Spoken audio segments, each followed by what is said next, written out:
स्वागत आहे तुमचं आजच्या नवीन पॉडकास्टमध्ये. आणि आज आपल्यासोबत आहे सनी काकडे आणि मला खूप आनंद होते की दुसऱ्या टाईम आपण त्यांना बोलवले. आणि आजचा जो टॉपिक आहे हा टॉपिक राहणार आहे पॉलिटिक्स आणि चळवळीचा कार्यकर्ता. खरं तर आज फलटणचं राजकारणाबद्दल आपण चर्चा करणार आहोत. तर सुरू करूया त्या पॉडकास्टवर. अध्यक्ष, म्हणजे मला खूप खुशी होती की तुम्ही दुसऱ्यांदा आपल्या पॉडकास्टमध्ये आलेला आहेत. आणि आजचा विषय जो राहणार आहे हा पॉलिटिक्स राहणार आहे. स्टेप बाय स्टेप आपण पॉलिटिक्स आणि लोकांच्या आतील प्रश्न आणि चळवळ ह्या तीन गोष्टीवर आपण चर्चा करणार आहे. आणि हे पॉडकास्ट जेवढं खास राहणार आहे कारण की आपण ह्यामध्ये कोणती एडिटिंग करणार नाही, सलग लागोपाठ आपण त्याला ठेवणार आहे. ओके. राजकारणाबद्दल सनीबाई यांचं काय मत आहे हे फलटणच्या पॉलिटिक्सबद्दल थोडंसं आपण जाणून घेऊयात. तर प्रथमतः सर्वांना नमस्कार. जय भीम, जय शिवराय, जय संविधान आणि अस्सलाम वालेकुम. खऱ्या अर्थानं आज दुसऱ्यांदा पॉडकास्टच्या माध्यमातून मला बोलण्याची या ठिकाणी संधी दिलेली आहे, त्याबद्दल मी सर आपला आभारी आहे. धन्यवाद. गेल्या वेळेचा जो पॉडकास्ट होता त्याच्यामध्ये आपली 70-75 हजार व्ह्यूज गेलेले आहेत.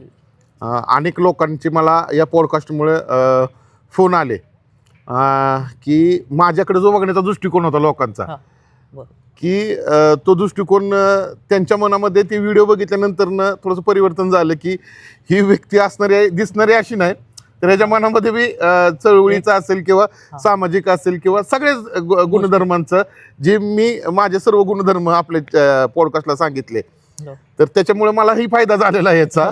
आणि दुसरी गोष्ट की ज्यांनी पॉडकास्ट बघितले मला चांगला रिप्लाय आला त्यांचा.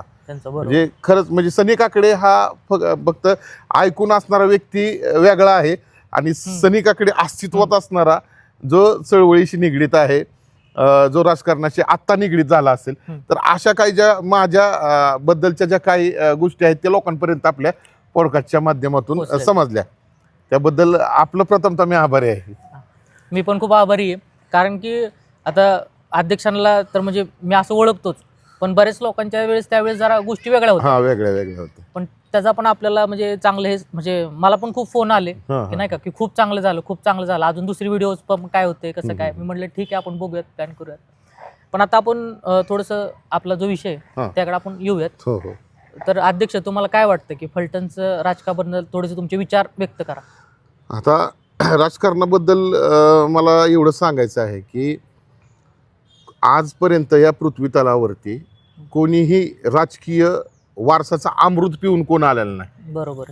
सत्ता येते, सत्ता जाते. हो. म्हणजे सत्ता कायमस्वरूपी आजपर्यंत कोणाच्या हातात राहिलेली नाही. लोक, मतदारदाता हे परिवर्तन घडवण्यासाठी एखाद्या गटाची चॉईस ठेवतात आणि त्या गटावरती विश्वास ठेवून मतदान करत असतात आणि सत्ता त्यांच्याकडे देण्याचं काम करत असतात. परंतु शासनाच्या ज्या मूलभूत सुविधा आहेत, जे मूलभूत अधिकार आहेत, जेणेकरून आपण ज्यांना मतदान केलेलं आहे त्या कॅन्डिडेटकडून, त्या उमेदवाराकडून ज्या अपेक्षित आहेत, म्हणजे एखादा एरिया असेल, म्हणजे शहरातलाच एखादा प्रभाग जर असेल, तर त्या प्रभागात ज्यावेळेस नगरसेवक निवडून येतो त्याच्याकडून स्थानिक लेवलच्या त्या प्रभागातल्या नागरिकांना, मतदारदात्यांना काय अपेक्षा असतात? लाईट, पाणी, रस्ता, आरोग्य आणि नोकरी. बरोबर. आता राहिला विषय नोकरीचा, तर जो स्थानिकला नगरसेवक म्हणून निवडून येतो तो नोकरी लावू शकत नाही. बरोबर. तो आश्वासनच देणार. परंतु त्याच्या आधीन तो करू शकतो ज्याच्यावरती काम, ते म्हणजे लाईट, पाणी, रस्ता आणि आरोग्य, या 4 गोष्टी तो करू शकतो त्याच्या कार्यकाळामध्ये. त्याचबरोबर आपण पुढे येऊन गेलो की आमदार असतो. आमदारांकडे काय अपेक्षा असतात की प्रभागामध्ये स्वच्छता राहावी, प्रभागामध्ये चांगलं पिण्यासाठी पाणी मिळावं, आरोग्य चांगलं असावं, ह्याच मूलभूत सुविधा थोड्याशा चांगल्या पद्धतीनं त्याच्या मिळाव्यात, एवढीच अपेक्षा असते. त्याचबरोबर प्रत्येक समाजासाठी समाज मंदिर असावं. आमदाराकडून आपण अपेक्षा ठेवू शकतो कामासंदर्भातल्या, कारण आमदार आपलं म्हणणं जे आहे ते वरती पाठवत असतोय. बरोबर. आपलं प्रतिनिधित्व, तालुक्याचं अख्ख्या प्रतिनिधित्व हा आमदार करत असतोय. बरोबर. म्हणजे गेल्या 15 वर्षापासून आपल्या ज्या फलटण शहरामध्ये त्याच्याही आधीचे आमदार आपण धरू आणि आताच्याही आमदार धरू, तर त्यांच्या कार्यकाळामध्ये किती कामं झाली, किती विकास कामं झाली, कोणत्या कोणत्या समाजाला त्याच्यामध्ये न्याय मिळाला, त्याचबरोबर किती लोकांना रोजगार मिळाला. आता फलटण शहरामध्ये एका राजकीय नेत्यांनी, मी याच्यावरती नाव घेणार नाही हो. कारण आरोप करण्यासाठी नाही तर राजकारणाचा आपण प्रश्न विचारलाय म्हणून मी या गोष्टी तुम्हाला याच्यावरती क्लिअर करतो की मी ज्या चालेल. पक्षात काम मी ज्या नेत्यांबरोबर काम करतो त्यांचंही या ठिकाणी नाव घेणार नाही. माझी स्वतःची संघटना आहे कामगार संघर्ष संघटना.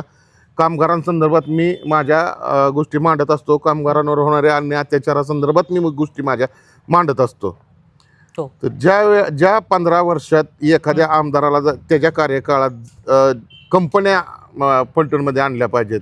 बरं, कंपन्या आणल्या तर त्याच्यामध्ये भूमिपुत्रांना शासनाचा, राज्याचा आणि केंद्र शासनाचे परिपत्रक आहेत. केंद्राचं राजपत्र आहे आणि महाराष्ट्राचं शासन परिपत्रक आहे. त्याच्यामध्ये 80% ज्या गावामध्ये, ज्या तालुक्यामध्ये, ज्या ठिकाणी कंपनीचे प्रोजेक्ट आलेले आहेत मोठे, म्हणजे MIDC प्रकल्प आलेले आहेत, MIDC प्रकल्पाच्या माध्यमातून जर कंपन्या मोठ्या प्रमाणामध्ये जर आल्या तर त्याच्यामध्ये भूमिपुत्रांना 80% वाटा द्यावा लागतो. हो, बरोबर.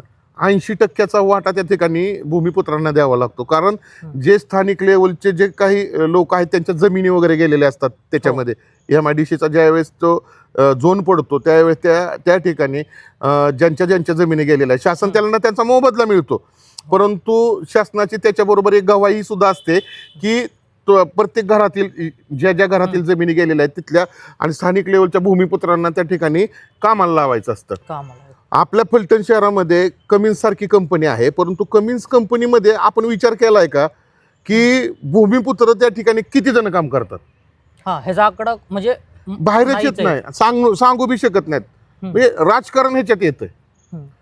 आज आपण बघितलं की सिक्युरिटी गार्ड सारख्या किंवा कंपनीत लागणारे जे कामगार वर्ग आहे, त्याचबरोबर कंपनीमध्ये लागणाऱ्या गाड्या आहेत, जर खऱ्या अर्थाने नेत्याने जर ठरवलं की तालुक्याचा, शहराचा सुजलम सुपलम करायचा आहे तर तो करू शकतो.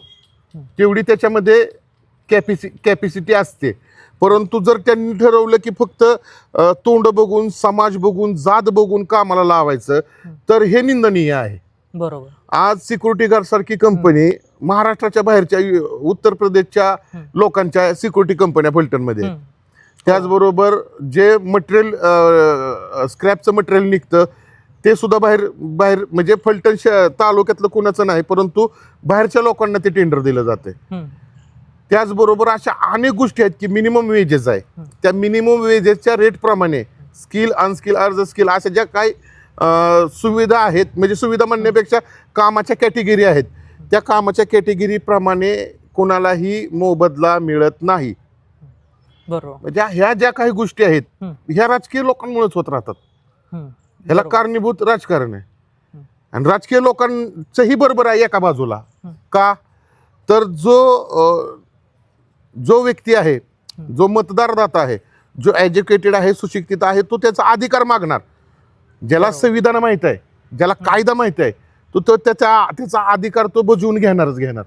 पण ज्यांना काहीच घेणं देणं नाही, जे स्थानिक लेवलला स्वतःच्या नेत्यावर विश्वास ठेवतात, त्यांना कमीत कमी आहे ना किमान 500-1000 फेऱ्या माराव्या लागतात.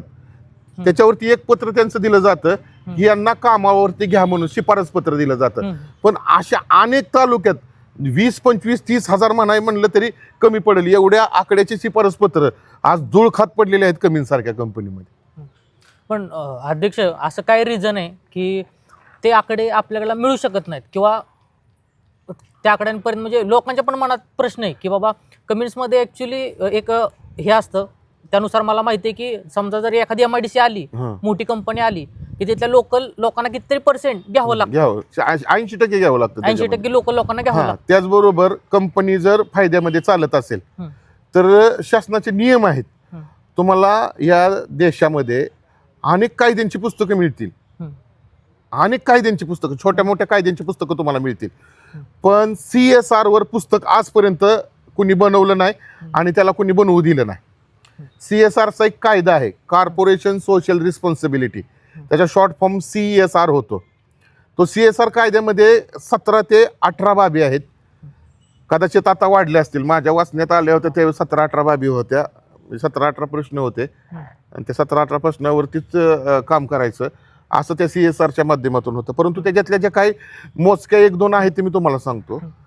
ज्या ठिकाणी कंपनी येते त्या कंपनीचा जर टर्नआउट 1000 कोटी असेल असं आपण पकडूया आणि तो 1000 कोटी वर्षाच्या फायद्याचा आकडा जर असेल 1000 कोटीचा, तर निश्चितपणाने CSR त्याचा 2% 2% CSR हा त्या ठिकाणी खर्च करायचा असतो. सर आपण पॉडकास्ट घेता आपल्याला CSR संदर्भात माहित आहे का? नाही, हे मला नव्हतं माहिती CSR संदर्भात. मला आता समजतंय. त्याच्यामुळं जे मोठे नेते आहेत ज्यांच्या छत्रछायेखाली या कंपन्या येतात त्या कंपनीवरती जो CSR असतो तो CSR ह्यांच्याच लोकांना ह्यांच्याच कामासाठी तो CSR वापरला जातो. त्यामध्ये CSRचा अजून एक नियम आहे, मी तुम्हाला सांगतो की जर CSR हा NGO मार्फत खर्च करायचा असतो, जर लोकल नेत्यांच्या किंवा कंपनीमधल्या HR असेल, कंपनीचे मालक असतील किंवा त्यांचे कोण रिलेटिव्ह असेल अशा लोकांच्या NGOंना त्या ठिकाणी जर काम दिलं तर दिलेल्या रकमेच्या 15% दंड आपण जर त्यांना निदर्शनात आणून दिलं ह्या गोष्टी तर त्या रकमेच्या 15% दंड हा त्या ठिकाणी केला जातो.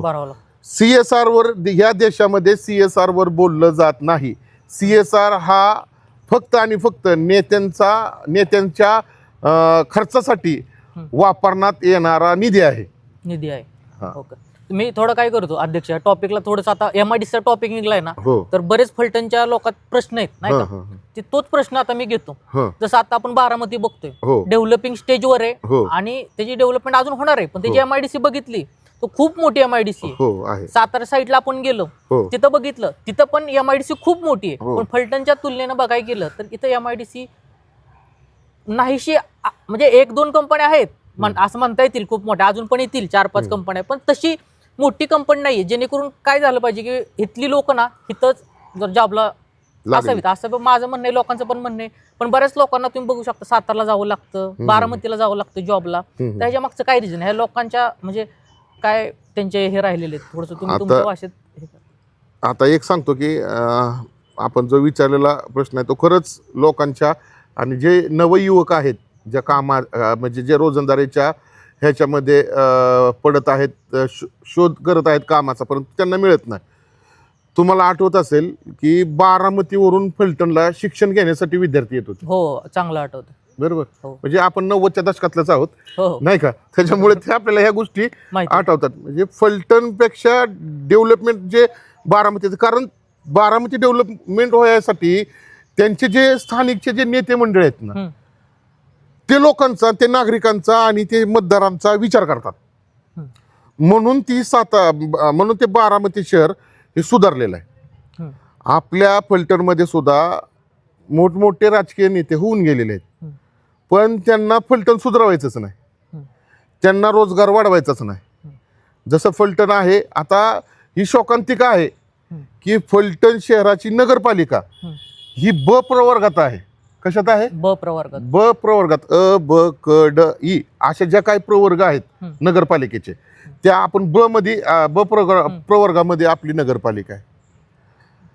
आपली नगरपालिका जर अजून पुढच्या स्टेपला गेली नाही तर रोजंदारी फलटण शहरामध्ये आता जर नगरपालिका थोडीशी व्हायचं डेव्हलपमेंट झाली ना, शहर डेव्हलप झालं तर कामगार वर्ग वाढणार आहे त्या ठिकाणी. आता कामगार वर्ग कसा वाढेल तर कॉन्ट्रॅक्ट बेसवरती कामगार वर्ग त्या ठिकाणी वाढणार आहे. काही लोकांना हाताला काम त्याच्यामुळे मिळणार आहे. तुम्ही बारामतीचं उदाहरण सांगता, बारामतीमधले जे नेते आहेत ते देश पातळीवरती काम करतात आणि देश पातळीवरती काम करत असताना त्यांनी त्यांचा जे शहर आहे हे डेव्हलपमेंट डोक्यामध्ये घेऊन ते डेव्हलप केलं, शहर वाढवलं. भविष्यात बारामती हा जिल्हा होईल. म्हणजे बारामतीचा उगम हा फलटण शहराच्या नंतरचा आहे. बरोबर. फलटण शहर ऐतिहासिक आहे. छत्रपती शिवाजीराजेंचं हे सासरवाडी आहे. त्याचबरोबर छत्रपती संभाजीराजे यांचं आजोळ आहे. बरोबर. ऐतिहासिक वारसा असलेलं फलटण शहर आहे, पण म्हणावं असं डेव्हलपमेंट नाही. बरोबर. ह्याला कारण राजकारण आहे. याला जर खऱ्या अर्थानं जर नेत्यांनी डोक्यामध्ये घेतलं असतं, कमींसारखे 2-3 प्रोजेक्ट आणले असते तर तालुक्यातला जो युवा वर्ग आहे तो बाहेर कामालाच गेला नसता ना. बरोबर. पण हे करायचं नाही. मुख्यमंत्र्यापेक्षा मोठं पद फलटण शहराला होतं. बरोबर. पण तरी सुद्धा फलटण शहरामध्ये इन्व्हेस्टमेंटसाठी कुठल्या कंपन्या आणल्या नाहीत ना काय केलं नाही. म्हणजे युवा वर्ग हा असाच दबून राहावा, युवा वर्गाच्या हाताला काम मिळावं नाही, एवढा दृष्टिकोन याच्यातूनच. बरोबर. आता अध्यक्ष, आता तुम्ही म्हणजे चळवळीमध्ये एकदम ऍक्टिव्ह असता. हो हो. तर चळवळीतले जे लोक आहेत नाही का, जे आता सध्या ऍक्टिव्ह आहेत किंवा आपल्यासोबत जोडलेले आहेत, किंवा त्यांचे विचार काय आहेत की आता सध्या त्यांच्या मनामध्ये काय वादळ चाललेले किंवा काय त्यांचे प्रश्न आहेत किंवा काय त्याच्यावर तुमचं उत्तर आहे, हे थोडंसं. आता माझ्या माहितीप्रमाणे मीच मला वाटतं 22 वर्ष मी चळवळीचा कार्यकर्ता आहे. मी 22 वर्ष चळवळीमध्ये काम केलं. मागच्या वेळी पॉडकास्टला मी सांगितलं होतं की अनेक केसेस गुन्हे दाखल झाले, आणि ह्या पॉडकास्टला मी सांगतो अजून एक नवीन गुन्हा दाखल झाला. कारण शेवट राजकारण आहे. फलटणच्या राजकारणात एखादा कार्यकर्ता कसा राहिला पाहिजे किंवा एखादा कार्यकर्ता कसा तयार झाला पाहिजे, ते एक उत्तम उदाहरण म्हणजे असं आहे की त्या कार्यकर्त्यांनी लाचारी पत्करावी नाही. पहिला मुद्दा, एका गटापुरतं मर्यादित राहावं नाही. बरोबर. किंवा जो कार्यकर्ता फुले शाहू आंबेडकर विचारधारा, छत्रपती शिवाजी महाराज, सर्व महापुरुषांना मानणारा, सर्व महामातेंना मानणारा चळवळीतील कार्यकर्ता, सर्व जात धर्म पंथ यांना सोबत घेऊन जाणारा जो आता नवीन कार्यकर्ता तयार होईल, त्या कार्यकर्त्याला माझे एवढंच सांगणं आहे की आम्ही आमच्या कार्यकाळात ज्या गोष्टी भोगल्यात, फक्त जेलची हवा सुद्धा आम्ही खाल्ली त्याच्या या म्हणजे राजकारणासाठी केलेलं काहीच नाही. पण आम्ही चळवळीत काम करत असताना जे काही गोष्टी खटकल्या नेत्यांना आणि त्याचा रोष म्हणून आमच्या गुन्हे दाखल केले, तर ते या पॉडकास्टच्या माध्यमातून जे नवीन तयार जे कार्यकर्ते होत आहेत सर्व समाजाचे, त्यांना माझी नम्रतेची एक विनंती आहे की आपण चळवळीत काम करत असताना सर्व जाती धर्मांसाठी प्रथमतः पहिल्यांदा काम करा. दुसरी गोष्ट, आपला कायद्याचा गाढा अभ्यास असला पाहिजे. तिसरी गोष्ट, आपण जनसमुदाय कशा पद्धतीनं तुमच्याकडे आकर्षक करू शकता. आणि चौथा प्रश्न की तुम्ही चळवळीत काम करत असताना ज्या गोष्टी तुमच्यावरती घडणार आहेत, तुमच्यावर खोटे गुन्हे दाखल होणार आहेत, तुमची बदनामी केली जाणार आहे, तर या गोष्टीला खचून जायचं नाही. बरोबर. तुम्ही या गोष्टीवरती मात करून ज्यावेळेस पुढे याचाल ना, त्यावेळेस ते म्हणतात ना की भट्टीतला कार्यकर्ता आहे, नाही का. बरोबर. तसा भट्टीतला कार्यकर्ता जर तयार व्हायचा असेल तर ह्या गोष्टीला, सगळ्या गोष्टीला फेस करायचं. आणि जे राजकीय नेते मंडळी आहेत का नाही, ते राजकीय नेते मंडळी ज्यांच्या पाठीमागं, ज्या कार्यकर्त्याच्या पाठीमागं मोठा जनसमुदाय आहे, आशांना जवळ ठेवतात पण कामापुरतं ठेवतात. त्यांना टेंडर मिळत नाही, त्यांनी फक्त बोंबलत राहायचं. त्यांनी नेता आला की मॉप तयार करायचा, त्यांचा फोन आला की निम्या रात्रीला पळत जायचं. ह्या ज्या गोष्टी आहेत ना, ह्या गोष्टी टाळा. नेता तुमच्या पैसे आला पाहिजेत. नेत्यानं ज्यावेळेस नेता एखाद्या कार्यक्रमात बसतो ना, त्यावेळेस नेत्यानं तुम्हाला त्याच्या शेजारी खुर्ची दिली पाहिजे. त्यावेळेस तुम्ही ऍक्टिव्ह कार्यकर्ता म्हणून त्या नेत्याच्या मनात राहता. नेता तुमचा वापर कसा करायचा ना, ते नेत्याला माहित असतं. पद्धतशीर तो कार्यक्रम करत असतो, पद्धतशीर आपला कार्यक्रम होतो. त्यांना माहित आहे किती दिवस टिकणार आहे.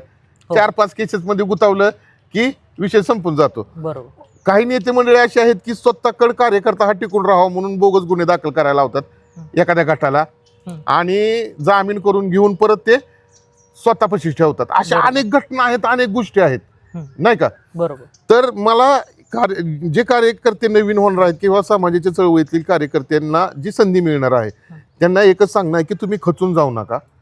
तुम्ही तुमचा बॅकग्राऊंड तयार करा. तुमच्या मागे किती समाज आहे, तुम्ही कोणत्या समाजाचं प्रतिनिधित्व करताय, ती लोक तुमच्या बरोबर किती आहेत. एखाद्या अन्यायासंदर्भात स्वतः मोर्चा काढा. आता 5-5, 10-10 हजार लोकांचे मोर्चे काढलेले आहेत फलटणमध्ये. हो. पण राजकीय नेत्यांना माहित आहे ह्यांना संपवायचं कसं. मग ते आपल्या गटागटात जे संघटन आहे आपलं, त्या संघटनामध्ये थोडंसं एखादा ऍक्टिव्ह, आपल्यापेक्षा खालचा ऍक्टिव्ह असतो, म्हणजे कॅटेगरीप्रमाणे चळवळीत काम करणारे कार्यकर्ते. बरोबर. मग तो कार्यकर्ता कसा थांबवायचा, तो फुटत नसला तर त्याच्या शेजारचा कसा फोडायचा, माझ्या अडचणी काय आहेत ते त्याच्याकडून कशा जाणून घ्यायच्या, माझ्यावर कशा कुरगुड्या करायच्या, ह्या सगळ्या गोष्टी ह्या कार्यकर्त्याला संपवण्यासाठी पुरेशा आहेत. तरी अध्यक्ष, ह्यातल्या 3 अशा मेजर गोष्टी तुम्ही सांगू शकता का की तो कार्यकर्त्याला संपवायला ह्या कारणीभूत असू शकतात, त्यांनी म्हणजे काळजी घ्यावी येणाऱ्या नवीन जे घडतायत नाही का, चळवळीत लोक ऍक्टिव्ह होत आहेत सगळ्या समाजाच्या लोकांनी? आता पहिली गोष्ट की आपलं बॅकग्राऊंड तयार करा. दुसरी गोष्ट तुम्ही कायदा वाचा. तिसरी गोष्ट मोठ्या नेत्यांपासून सावध राहा. बरोबर. आता अध्यक्ष, कायदा वाचा म्हणजे कायद्याचं त्यांनी काय अभ्यास केला पाहिजे? आता सर्वात महत्वाचं म्हणजे की या जो देश आपला भारत देश ज्या एका पुस्तकावरती एका संविधानावरती आपल्या चालतोय. पहिला मुद्दा की कार्यकर्त्याने कुठल्याही नेत्याच्या जवळ जायचं नाही, स्वतःचं अस्तित्व तयार करायचं, उद्योग व्यवसायाकडे लक्ष देऊन चळवळ करायची. त्याचबरोबर जे कायदा आपण म्हटलं आता की कुठल्या कायद्याची पुस्तकं वाचली पाहिजेत, ज्यावरती देश चालतो हे पुस्तक जे डॉक्टर बाबासाहेब आंबेडकरांनी देशासाठी लिहिलेलं आहे ते संविधान हे आपल्या घरामध्ये प्रत्येक चळवळीच्या कार्यकर्त्याच्या घरामध्ये संविधान पाहिजे. त्याचबरोबर मुंबई पोलीस ऍक्ट हे पुस्तक सुद्धा आपल्या घरामध्ये पाहिजेत. त्यानंतर अनेक विभागाचे अनेक कायदे आहेत, जसा महसूलचा आहे, जमीन अधिनियम आहे, किंवा अजून जे म्हणजे नाही का कृषी विभागाचा असेल, वन विभागाचा असेल, हे जे तुमच्या जीवनामध्ये काम करत असताना ज्या ठिकाणी तुम्हाला ज्या ऑफिसला जावं लागणार आहे का नाही, त्या प्रत्येक विभागाच्या कायद्याची पुस्तकं आहेत. त्या कायद्याच्या पुस्तकाचा अभ्यास केला पाहिजेत. उदाहरणार्थ मी तुम्हाला CSR संदर्भातलं सांगितलं, बरोबर आहे. मग ह्या CSRचा अजून म्हणजे माझ्या वाचण्यात अनेक कायदे, म्हणजे असा कुठला कायदा नाही की तो कायदा मी वाचला नाही. माझ्याकडे 300, 350, 400 पुस्तकं माझ्या घरात आहेत. महापुरुषांचे विचारधारेची पुस्तकं आहेत, चळवळीमध्ये काम करताना काय दक्षता घ्यावी याची पुस्तकं आहेत. त्यानंतर शासकीय योजना असतील, त्याचबरोबर राजकीय काय भूमिका, काय नेते मंडळांचे वाद संवाद, या सगळ्या गोष्टीची पुस्तकं आहेत. म्हणजे तुम्ही ज्या वेळेस असं एखादा आता ट्रेंड निघाला की एखाद्याला आपण आमदार म्हणतो नाही का, एखाद्याला नगरसेवक म्हणतो, एखाद्याला नगराध्यक्ष म्हणतो, आणि अध्यक्षता आता भरमसाठच झालेत नाही का. त्यामुळं ह्या भूलथापांना आणि हे जे बोललं जात आहे ना, ह्याला कुणीही पागळावं नाही. बरोबर. तुम्ही तुमच्या कामाच्या बेसवर आहे ना, तुम्ही दाखवून द्या तुमच्या कामाच्या बेसवर की मला अध्यक्ष का म्हणलं जात आहे, मी त्या पात्रतेच आहे का मला तोंडावर अध्यक्ष म्हणलं जाते, मागे माझी चेष्टा केली जाते. आत्ताच आपण येताना एक प्रश्न आपण मिटवून आलो. विडणीचं प्रकरण होतं, बरोबर, सिक्युरिटी वॉचमॅनचं. आता तुमच्या समोर फोन केला आणि तो विषय आपण मार्गी लावला. म्हणजे हे सांगायचं काम का की जर मी कामगार कायदाच वाचला नसता तर मी पुढच्याला ह्या संदर्भात बोलू शकलो नसतो. बरोबर, एकदम बरोबर. त्याच्यामुळं ह्या जे शक्य आहे, जे कायद्याची पुस्तकं आहेत, ती सर्व कायद्याची पुस्तकं प्रत्येक नवीन कार्यकर्त्याच्या, नवीन समाजसेवकाच्या घरामध्ये पाहिजेत. आपण चळवळीसाठी वेळ देतो, पण रोज 2 तास फक्त ते कायद्याची पुस्तक वाचण्यासाठी वेळ द्यावा. हा. आणि अध्यक्ष, आता मी कसं म्हणतो की नॉर्मल लोकांच्या मनातला प्रश्न आहे की नाही का, फलटण आता कोणत्या डेव्हलपिंगच्या स्टेजवर आहे? खरंच डेव्हलप व्हायला सुरुवात झाली का, थांबलेले का अजून ते नाही झालेलं? चांगला प्रश्न आहे भाऊ तुमचा, पण कसं होतं पुन्हा एकदा त्याच्यात राजकीयाची येतं, म्हणजे गटतटच येणार आहेत. बरोबर. तरी बी ह्या प्रश्नाचं उत्तर मला द्यावंच लागणार आहे.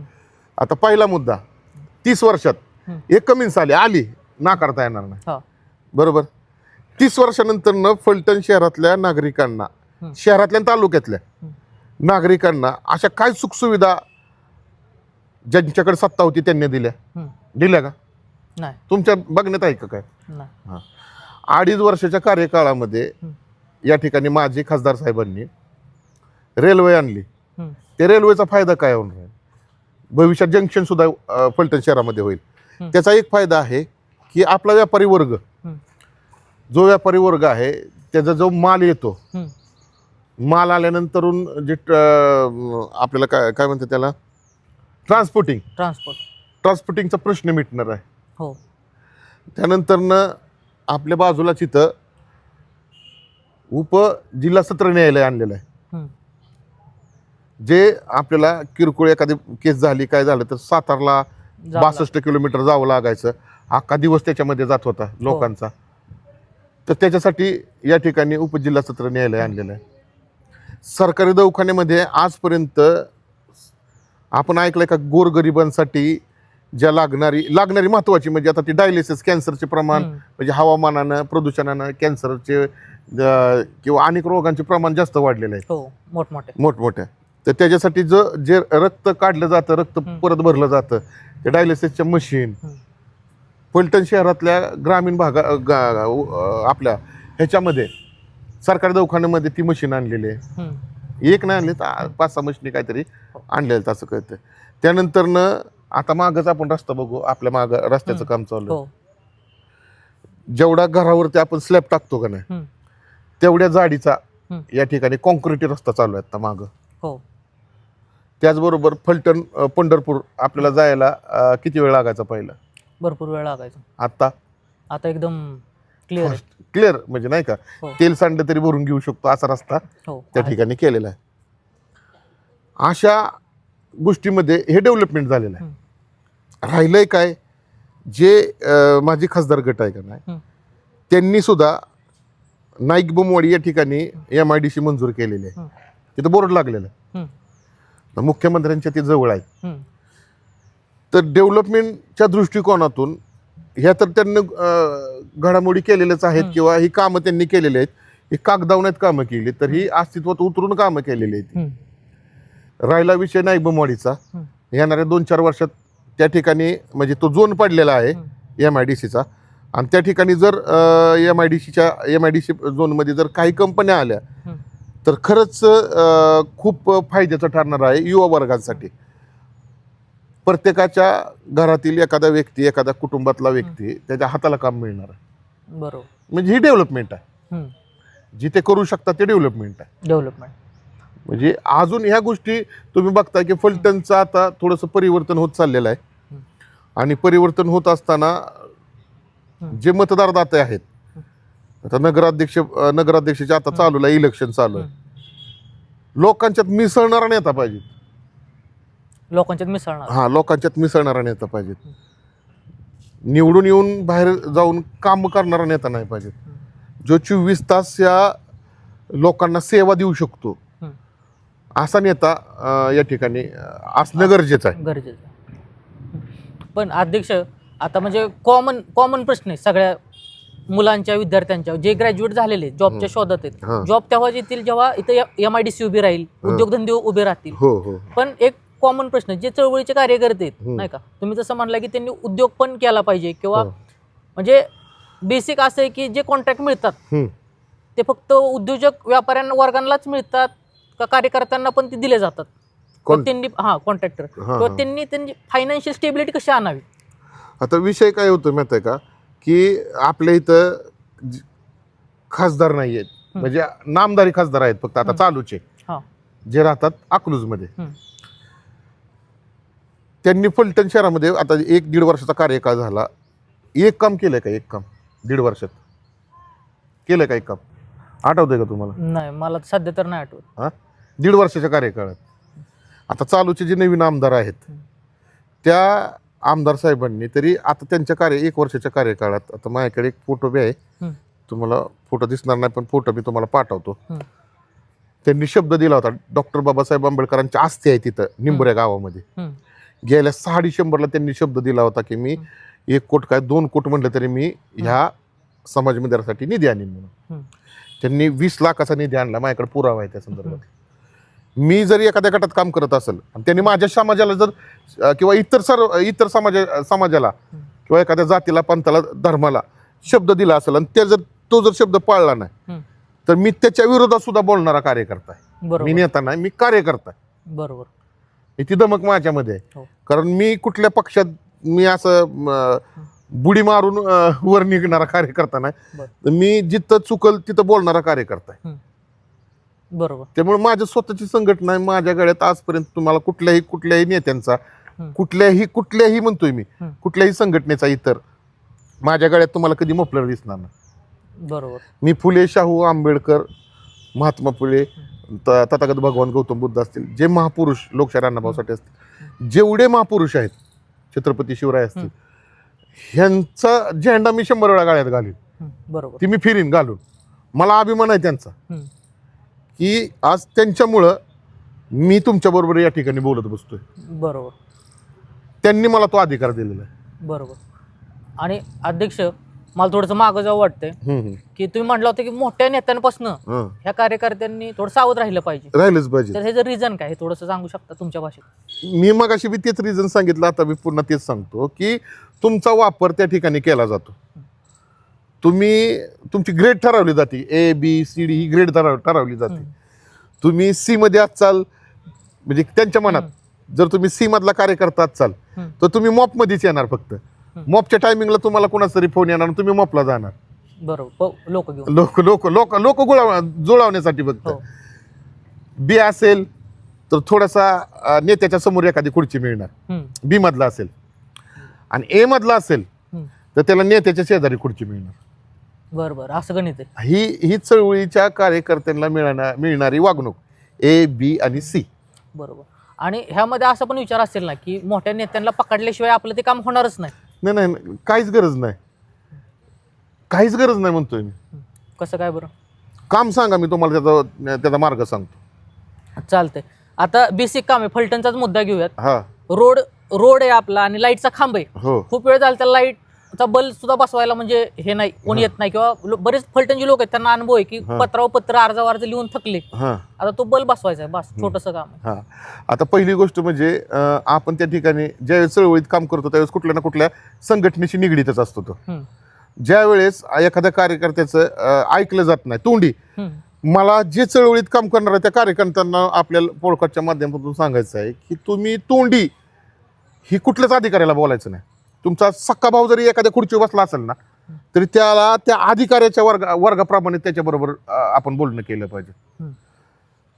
ती म्हणतात ना की तोंडात साखर आणि कुठेतरी मिरच्या, अशी सिच्युएशन असते अधिकारी वर्गाची. त्यामुळं तुम्हाला प्रथम आहे की तुम्ही जर चळवळीत काम करत असाल तर तुम्ही त्याच्यावरती एक पत्रव्यवहार करा. तुम्ही पत्रव्यवहार करून त्यांना सांगा. ऐकत नसतील तर तुम्हाला संविधानाने अधिकार दिलेला आहे लढण्याचा, तुम्ही आंदोलन उभा करा. ते होऊन जरी तुमचं ऐकत नसतील तर त्यांचे जे काही वरिष्ठ अधिकारी वर्ग आहे त्यांना एक पत्रव्यवहार करा निवेदनाचा, जे आणि त्याच्यावरती त्या अधिकाऱ्यावरती गुन्हा दाखल करायची परवानगी मागा. त्याला कालावधी असतो 90 दिवसाचा. जर तुम्हाला तुमच्या प्रश्नाचं 90 दिवसात जर उत्तर मिळालं नाही आणि समाजाच्या महत्वाचा तो विषय असेल तर निश्चितपणे त्यांच्यावरती गुन्हा दाखल होऊ शकतो. अधिकारी वर्गाने 90 दिवसात तुम्हाला उत्तर दिलं नाही, त्या 90 दिवसाच्या कार्यकाळामध्ये तुम्ही त्यांना 2 पत्र द्यायची, त्यांची आठवण करून द्यायची की बाबा हा हे पत्र मी दिलं, तुम्ही त्याच्यावरती काय केलं, त्याच्यावरती काम करावं एवढी माझी अपेक्षा आहे. तसेच 2 पत्र दिल्यानंतर जर 90 दिवसात तुम्हाला काहीच उत्तर मिळालं नाही तर तुम्ही त्यांच्यावरती फौजदारी गुन्हा दाखल करू शकता. आणि कायद्यामध्ये नगरपालिका असेल तर नगरपालिका ऍक्ट आहे, त्याच्यामध्ये काम करत नसलेल्या अधिकाऱ्यावरती कामात कुचराईपणा केला, शिस्तभंगाची कारवाई आहे. म्हणून म्हणतोय की जिथं पुन्हा आपला विषय तिथं जीवन ठेवतोय की कायदा वाचा. बरोबर. ज्या त्या विभागाचा कायदा आहे, ज्या त्या विभागात अधिकारी वर्गानं काय काम करायचे. अधिकारी वर्ग हा आपला नोकरदार आहे. बरोबर. त्यांचे आपण नोकर नाही. कारण आपण टॅक्स भरतो, आपण रोडवर चालण्याचा टॅक्स भरतो, घरात राहण्याचा टॅक्स भरतो, आपण पाण्याचा टॅक्स भरतो, आपण प्रत्येक गोष्टीचा टॅक्स भरतो. आता जेवण कुठं करायला गेलं त्याचा बी टॅक्स भरतोय आपण, म्हणजे बिलावरची येते. मग त्या आपल्यासाठी काम करणाऱ्या नोकरदार वर्गाला कधीच साहेब म्हणायचं नाही. बरोबर. ह्या देशात उलट आहे, नोकरदाराला साहेब म्हणलं जातं. तो साहेब नाही आपला, आपण मालक आहे देशाचे. आपण कर भरतोय ना तेव्हा देशातल्या कर्मचाऱ्यांचा, शासकीय कर्मचाऱ्यांचा पगार मिळतो. बरोबर. त्याच्यामुळं कायदा लय खूप महत्वाचा आहे. नगरपालिका असेल, नगरपालिका ग्रामपंचायत अधिनियम वाचा. महसूल असेल तर महसूलाचा अधिनियम वाचा. त्यानंतर प्रदूषण, सर्वात महत्वाचा प्रदूषण कायदा वाचा, जेणेकरून ती ज्या कंपन्या आहेत का नाही बाकीच्या त्या सर्व कंपन्या एका कायद्याला भेटतात. ते म्हणजे प्रदूषण कायद्याला फक्त कंपन्या बंद करण्याचा अधिकार एक सगळ्या म्हणजे सगळ्यात जास्त असेल तर तो फक्त प्रदूषण अधिनियम आहे की ते कंपनी बंद करू शकतात, ते टाळी ठोकू शकतात, तेवढा अधिकार ते प्रदूषण कायद्याला. प्रदूषण कायदा. हो हो. आणि अध्यक्ष अजून एक म्हणजे एक गोष्ट होती बरं का, की आपल्या बँक आहेत, गव्हर्नमेंट बँक आहेत, त्याचं कामकाज आहे का नाही खूप म्हणजे तुम्हाला तर माहितच आहे, तरी मी माझ्या पद्धतीने सांगतो की एकदम त्यांचं असं असतं की बाबा एकदम फुल ॲटिट्यूडमध्ये काम स्लो, लंच टाइमला गेले 15-15, 20-20 मिनिट ते तात्काळ तिथं ह्या काउंटरवरून त्या काउंटरवर जा, त्या काउंटर ह्याच्यावर काय पर्याय आहे का? किंवा एखादा माणूस नॉर्मल माणूस त्याला एवढं कायद्याचं नॉलेज नाहीये तर तो तिथं स्टँड घेऊ शकतो का? त्याचं काम पटकन करून घेऊ शकतो का? 100% खूप वेळा तो त्या ठिकाणी स्टँड घेऊ शकतो. आता पहिला मुद्दा, ज्या राज्यात ज्या बँका आहेत त्या बँकेचा जो व्यवहार आहे म्हणजे कायदेशीर व्यवहार असेल म्हणजे भाषाचा जो व्यवहार आहे तो त्या प्रत्येक राज्याच्या भाषाप्रमाणे. आपल्या महाराष्ट्रामध्ये आपण मराठी बोलतो, आपण मराठी आहोत, भाषानं मराठी आहोत. मग त्या आपण पहिलीच गोष्ट म्हणजे असं ज्यावेळेस आपण एखाद्या ऑफिसमध्ये जातो का ना तर त्या ऑफिसची पहिल्यांदा देखरेख करणं लय महत्वाचं असतं. गेल्यानंतर आता मला चला तुम्ही कुठं चला आत्ता चला, मला कोणत्याही कार्यालयात अडचण येणार नाही. बरोबर, मला माहित आहे काय येणार नाही. तर मी त्या गोष्टी मी तुम्हाला सांगितलं, मी एखाद्या ऑफिसमध्ये जायचं असेल तर मी कायदा वाचून जातो. आता एखाद्या बँकेत एखादा व्यक्ती गेला आणि त्याला जर त्या ठिकाणी तारखडत ठेवला, पहिली गोष्ट जेवायला जायचंच नाही. तुम्ही कधी ते तुम्ही लाईनीत उभं राहिलाय ना, अधिकारी जेवा गेला म्हणून तिथे तुम्ही थांबलाय, तुम्ही त्याच्या विरोधात तक्रार केली का? नाही केली. का केली नाही? कारण माहितच नाही तक्रार करायची. म्हणून या पॉडकास्टच्या माध्यमातून मला सर्वांना सांगायचं आहे, चळवळीत काम करणाऱ्या लोकांनाही सांगायचं आहे, चळवळीशी निगडीत असणाऱ्या लोकांनाही सांगायचं आहे आणि सामान्य लोकांनाही सांगायचं आहे की तुमचा अधिकार हा सर्वश्रेष्ठ आहे. तुम्ही या देशाचे, या राज्याचे आणि या गावाचे मालक आहात. बरोबर. आणि अध्यक्ष आता फिरून थोडंसं मी मागच्या विषयावर येतो की कार्यकर्ता नाही का, तर चळवळीत कार्यकर्ते असतात पण बरेच अशी लोक पण असतात जे शिकलेले एज्युकेटेड असतात, त्यांना कनेक्ट व्हायचं असतं पण ते कनेक्ट होत नाहीत. तर त्याचं एक म्हणजे ती तफावत मी बघतो. म्हणजे असं एकाच धर्माबद्दल नाही, प्रत्येक धर्मामध्ये वेगवेगळे चांगले एज्युकेटेड लोक आहेत, त्यांना कनेक्ट व्हायचे पण तो मार्ग मला दिसताना म्हणजे थोडा दुःखद दिसतो की असं कसं होतं माहिती आहे का, ज्याला मनापासून इच्छा आहे लोकांचं काम करायची तोच कार्यकर्ता घडतो. असं जर प्रत्येक एरियामधनं जर काम करायला लागले नाही का तर कार्यकर्ता तर नावाला राहणार नाही, सगळेजण नेते होतील. बरोबर. 100त एक असतो म्हणजे एक मन आहे की 100त हा एक जण आहे. तसा 100त एक जण असतो की तो निडर असतो, तो भेट नाही. तो काम करायला रस्त्यावर ज्यावेळेस उतरतो ना त्यावेळेस तो कुठल्या गोष्टीची पर्वा करत नाही की याच्यामुळे मला त्रास होईल किंवा काय गोष्टी घडतील, हा कुठल्याच गोष्टीचा तो विचार करत नाही. म्हणजे तो म्हणतात ना आपण की ती भट्टीतला तापलेला एखादा भट्टीतनं निघणारा एक मजबूत कार्यकर्ता, भाजलेला अनुभवी भट्टीतनं निघणारा कार्यकर्ता. म्हणजे त्याच्यामुळे कसं होतं की जे एज्युकेटेड वर्ग आहे का नाही त्यांनी सगळ्यात जास्त आर्थिक दृष्टिकोनातून बाबा लोकांची स्वतःचं बिझनेस कसा पहिल्यांदा तयार होईल किंवा तुम्हाला चळवळ करायचीच आहे. आता चळवळ दोन पद्धतीची आहे, एक रस्त्यावरली चळवळ आहे आणि एक समाज मंदिरातली चळवळ आहे. म्हणजे चळवळीत काम करणारे जे एज्युकेटेड सुशिक्षित आहेत ते समाज मंदिरातच असतात, म्हणजे रस्त्यावरची चळवळ करणारे ते आमच्यासारखे असतात. म्हणजे एखाद्या आता सुशिक्षित एखादा शिक्षण घेतलेला एज्युकेटेड कार्यकर्ता एखाद्या आंदोलनात सहभागी झाला, त्याच्यावर जर गुन्हा दाखल झाला, किरकोळ गुन्हा दाखल होते, तर तो पक आत्महत्या करायला प्रवृत्त होईल एवढी भूमिका घेत असतो. त्याचं करिअर आहे ती. बरोबर नाही का? मग अशांनी आहे का नाही असल्या ह्याच्यात पडायचं नाही. तुम्ही चळवळ करा, करण्याबद्दल काय नाही, पण तुम्ही कुठली चळवळ करा, तुम्ही सोशलाइज चळवळ करा, सोशलाइज चळवळ करा. त्याच्यामध्ये बाबा योजना, शासकीय योजना असतील तर त्या योजना लोकांपर्यंत पोचवा, त्यांचे फॉर्म भरून घ्या, त्यांना त्यांचा अधिकार मिळवून द्या, ही सोशलाइज चळवळ झाली. पण ज्यावेळेस एखादा हत्याकांड घडतो ना त्यावेळेस सैनिकाकडे रस्त्यावर उतरतो. असे सैनिकाकडे 100-125-1000 लोक म्हणले ते रस्त्यावर उतरतात. त्यांना भीती नाही. त्यांना भीती का नाही तर ते त्यांच्या भावाचा, त्यांच्या झालेल्या एखाद्या भगिनीवरती, एखाद्या मातेवरती, एखाद्या मुलीवरती जो अन्याय झालेला आहे त्याच्या विरोधात रस्त्यावर उतरून न्याय मागण्याचं काम करतात. त्यात जात पात दान धर्म काहीच बघितलं जात नाही, हो बरोबर. आत्ताच्या सिच्युएशनला ही कुठली अशी घडामोडीतली एखादी घटना घडली हं. तरी मला फोन आला तर मी त्या ठिकाणी जातो. आणि अख्ख्या फलटणकर जे आहेत चळवळीतले जे काही कार्यकर्ते प्रत्येकाला माहिती आहे की मी माझी पहिली गोष्ट म्हणजे मी जातपात धर्म मानत ना. मला फोन आला तर मी विचार सुद्धा नाही की तो भले त्या ठिकाणी माझ्या समाजाच्या एखाद्या व्यक्तीनं जर एखाद्या समाजावर अन्याय केला असेल आणि तो अन्याय गंभीर स्वरूपाचा असेल तर मी माझ्या समाजाच्या व्यक्तीचं समर्थन करणार नाही. मी झालेल्या घटनेचं समर्थन करून मी त्याच्या बाजूने उभं राहणार. बरोबर. हा मी आहे. म्हणजे ही आपल्या चांगल्या कार्यकर्त्याची एक ही असते, ओळख आहे, ही चांगल्या कार्यकर्त्याची ओळख आहे. बरोबर. आणि आता मी परत एक थोडंसं ह्या गोष्टीवर येतो, कारण की डेव्हलपमेंटचा विषय की आता बघायला गेलं तर बारामतीत पण आता IT पार्क होण्याच्या एक प्रोसेस आणि सातारमध्ये पण एक IT पार्क होण्याची एक प्रोसेसवर आहे, म्हणजे तो होणार आहेत. तर आता फलटण आपलं किती लांब आहे किंवा कधी ती गोष्ट अंमलात येणार आहे आपल्या फलटणमध्ये, काय वाटतं तुमच्या? आता कसं होतंय, 30 वर्षे एकावरती विश्वास ठेवून सत्ता दिली, आता 30 वर्ष दुसरीकडे विश्वास ठेवून सत्ता द्यायची. आणि दुसरी गोष्ट की पुढचा हा नेता ज्याच्यावरती आपण विश्वास ठेवतोय तो काम करेल का, तो दिलेला शब्द पाळेल का. जर त्यांनी या ठिकाणी रोजगार लोकांना दिला किंवा युवा वर्गासाठी कंपनी आणल्या तर निश्चितपणाने फलटण डेव्हलप व्हायला वेळ लागणार नाही. बरोबर.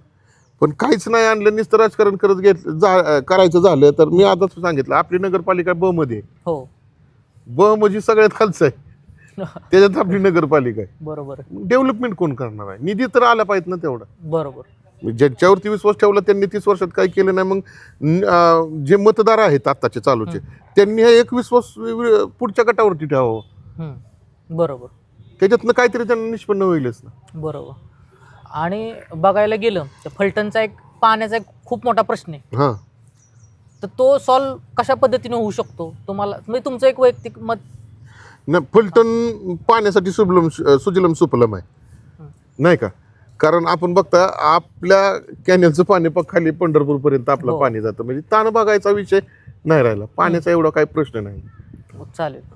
आणि म्हणजे आता ह्यामध्ये ना एक बघायला गेलं अध्यक्ष तर डेव्हलपमेंटच फर्स्ट प्रायोरिटी. हो, डेव्हलपमेंट झालं तर चांगले शाळा येतील, कॉलेज येतील, बरोबर आहे, उद्योगधंदे वाढले तरच इथं पैसा येईल. शाळेचा आता विषयच राहिला नाही माहिती आहे का, करायला नाही. केंद्र असेल राज्य असेल, मी तुम्हाला मगाशीच म्हणलं मी नेत्याच्या विरोधात बी बोलणारा कार्यकर्ता आहे, जिथं चुकतंय ना तिथं मी 100% बोलणारा कार्यकर्ता. आता ज्या देशात असेल राज्यात सत्ता असेल त्यांनी गोरगरिबांच्या शाळा बंद करायचं काम चालू केलेलं आहे. 6-7 हजार शाळा बंद झालेल्या आहेत आतापर्यंत पटाच्या नावाखाली. त्याला कारणीभूत स्थानिक लेवलचे नेते असतात की त्यांच्या शिक्षण संस्था.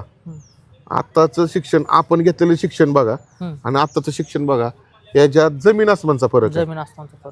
आपल्याला अख्खं शिक्षण घ्यायला 5-50 रुपये लागायचे फक्त पहिले, म्हणजे नाही का असं पहिलीतलं दुसरीतलं असं.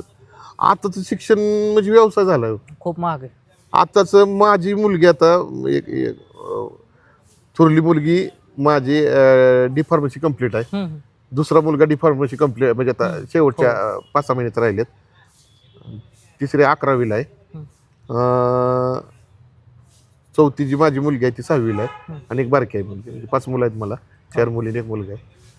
आता एक मुलाचं शिक्षण आता होऊ शकत नाही, पण या 5 मुलांचं, माझी जी 4 नंबरची मुलगी आहे ना तिची पुस्तकं 7,000 रुपयाची वर्षाची पुस्तकं असतात. 7,000 रुपयाची म्हणतात, कशाला 7,000 रुपये. मग काय, गोरगरिबांना वंचित ठेवायचं शिक्षणापासून. त्याच्यामुळं जो पैसे दिल ना तीच शाळा शिकणार आहे, तीच पुढे जाणार आहे.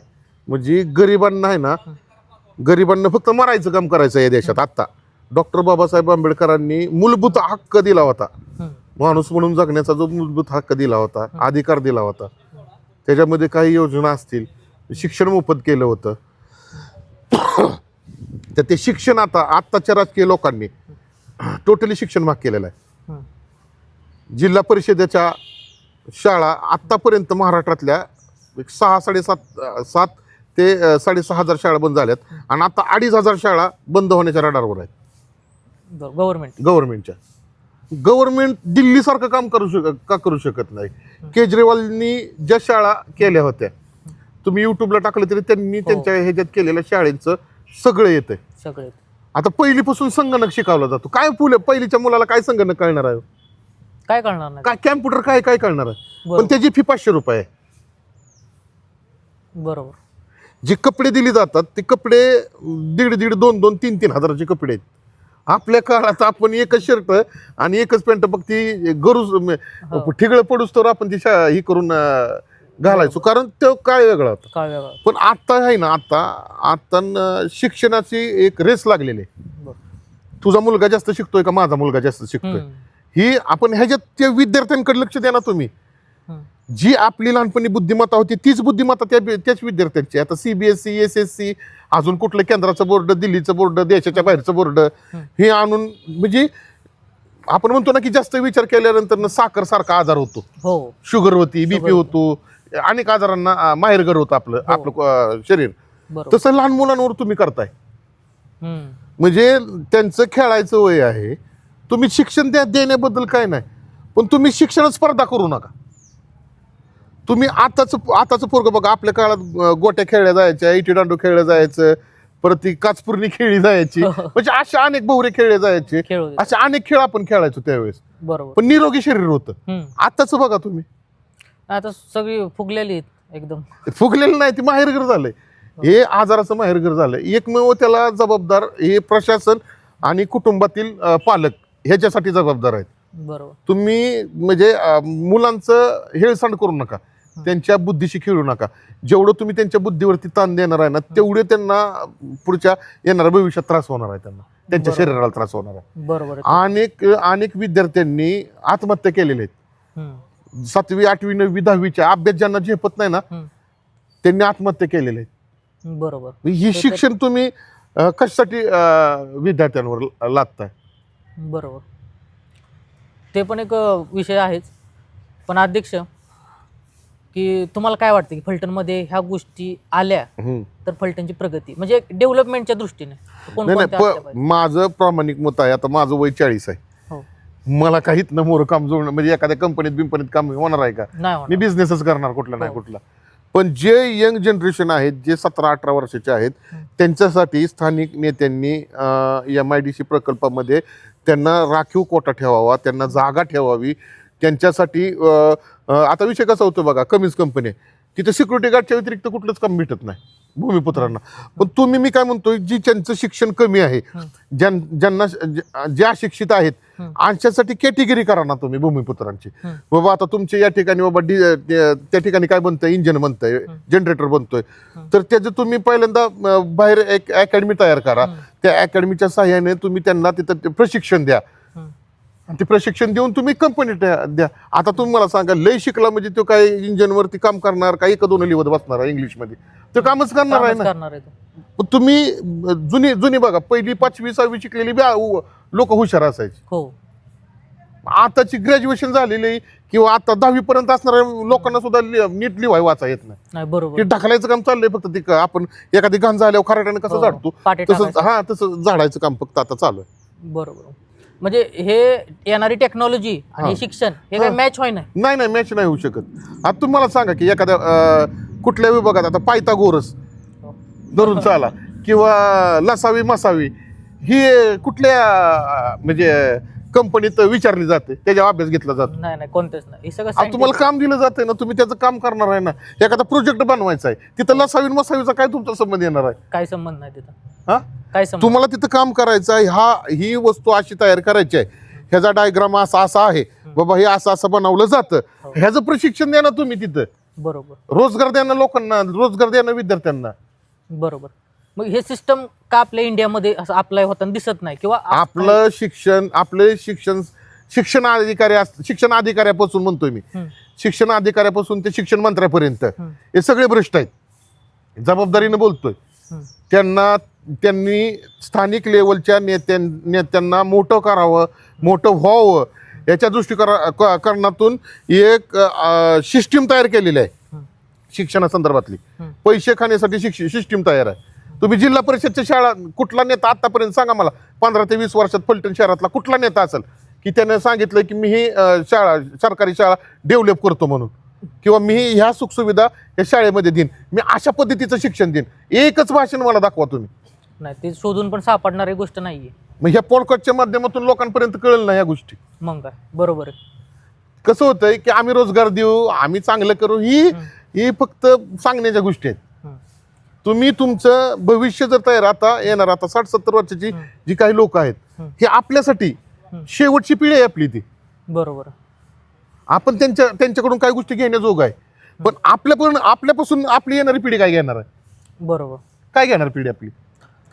शक्यतो नाही काय एवढं जास्त काही घेऊ शकणार. मग तेच म्हणतो ना मी, ह्याची चुकी कुणाची आहे? आपल्या त्या आपल्या आधीच्या पिढीनं काहीतरी केलं म्हणून आपण त्यांना बघून आपण त्यांचं कार्यकाळ पुढे सांगतो. हो. पण आपणच जर का आता केलं नाही तर आपलं कार्यकाळ पुढे येणारी भविष्यातली पिढी काय सांगणार आहे? काहीच नाही सांगू शकणार. त्याच्यासाठी आता हा मतदारदात्यांना माझी विनंती आहे आपल्या पॉडकास्टच्या माध्यमातून, योग्य निवडा आणि रुपया कोणाचा घेऊ नका. दुसरी गोष्ट, अधिकार ठेवायचा, बोलायचा. आपण मताला जर विकल्या गेलो तर आपलं अस्तित्व संपून जाणार आहे. तुमच्या त्या 500 रुपये, 1000 रुपये, 2000, 5000मुळं तुमच्या पोरांचं येणारं भविष्य हे धोक्यात असणार आहे. त्यामुळं पहिली प्रथम मागणी करा की जो नगरपालिकेला, तर नगरपालिकेच्या हद्दीत शाळा आहेत, नगराध्यक्ष निवडून आले तर त्यांच्यापाशी प्रामाणिक मागणी करा की जिल्हा परिषद नगरपालिकेच्या शाळा असतील तिथं दर्जेदार शिक्षण दिलं पाहिजे. ट्युशनची सुविधा तिथं त्या ठिकाणी केली पाहिजे. तिथं रोज म्हणजे तिथं भरा ना तुम्ही. हो. तुम्ही नोकरदार वर्ग त्या ठिकाणी भरा. बरोबर. 80,000, 90,000, 1.5 लाख रुपयापर्यंत अधिकाऱ्यांना पगार आहे. आणि शिक्षण काय देतात? तुम्ही गेलाय का तिथं? कधी बघितलंय का तिथं? मला तर माहिती तिथं काय लेवलचा विषय चालतो. पण त्याच्यामुळं जे नेते मंडळी आहेत ना, त्या नेते मंडळींना माझी विनंती आहे की तुम्ही तुमचा ज्यावेळेस इलेक्शनच्या टायमिंगला अजेंडा मांडताना त्यावेळेस हा सुद्धा एक गोरगरिबांसाठी अजेंडा मांडा की प्रत्येक घरातला एक विद्यार्थी हा जिल्हा परिषदेचा, हा फलटण शहराच्या शाळेमध्ये शिकला पाहिजे. आणि त्याला तुम्ही त्या पद्धतीचं जे खाजगीमध्ये दर्जेदार शिक्षणाच्या नावाखाली आपण भ्रष्टाचार करून मोठी रक्कम जुळवली जाते, त्याच्यापेक्षाही भारी या ठिकाणी मोफत आम्ही शिक्षण देऊ असं त्यांनी सांगू द्या. बरोबर आहे. बरोबर. हे म्हणजे हे सर्वात मोठं डेव्हलपमेंट जर करायचं असेल ना तर नगरपालिकेच्या शाळा चालू केल्या पाहिजेत. अध्यक्ष, म्हणजे मला तर नाही वाटत की नगरपालिकेच्या शाळा चालू होतील, पण तुम्हाला काय वाटतं? तुमचं वैयक्तिक मत काय आहे? मी तुम्हाला सांगितलं, मी हाडामासाचा कार्यकर्ता. जिथं मला वाटतंय ना माझ्या समाजाचं किंवा अदर सगळ्या समाजाच्या विद्यार्थ्यांचं किंवा गोरगरिबांचं, जिथं ज्यांना न्याय मिळू शकतो, ज्यांना गरज आहे त्या गोष्टीची, तर ती गोष्ट मी 100% सांगायला कमी पडणार नाही. बरोबर. मी भले मग त्याच्यावर आंदोलन जरी करायचं म्हटलं नेत्यांच्या विरोधात तरी माझी त्या गोष्टीची तयारी आहे. पण गोरगरिबांना आता जी शिक्षणाचा बाजार केलेला आहे ना, तो बाजार थांबवून गोरगरिबांना, खरंच या ठिकाणी गोरगरिबांना शिक्षणापासून वंचित ठेवलं जातंय. गरीबाला गरीब आणि श्रीमंताला श्रीमंत काम करण्याचं काम आता चालू आहे आणि शिक्षणामध्ये सुद्धा तीच भूमिका आहे. तर आता आपण पॉडकास्टचा शेवट करणार आहे आणि खूप आनंद झाला. भरपूर गोष्टी मला वाटतं आता तुमच्या कानावर पडल्या असतील आणि मी परत एकदा स्वागत करतो सनीबाई यांचं की आपल्या पॉडकास्टमध्ये आले, त्यांनी त्यांचे विचार व्यक्त केले आणि एक नवीन परिवर्तनाची लाट आपल्या पलटणमध्ये बघायला मिळते. त्याला पण आपल्याकडनं लढबंदी पॉडकास्टकडून समर्थन आहे आणि आपण हे पॉडकास्ट एंड करतो आणि धन्यवाद म्हणतो. थँक्यू. वेलकम.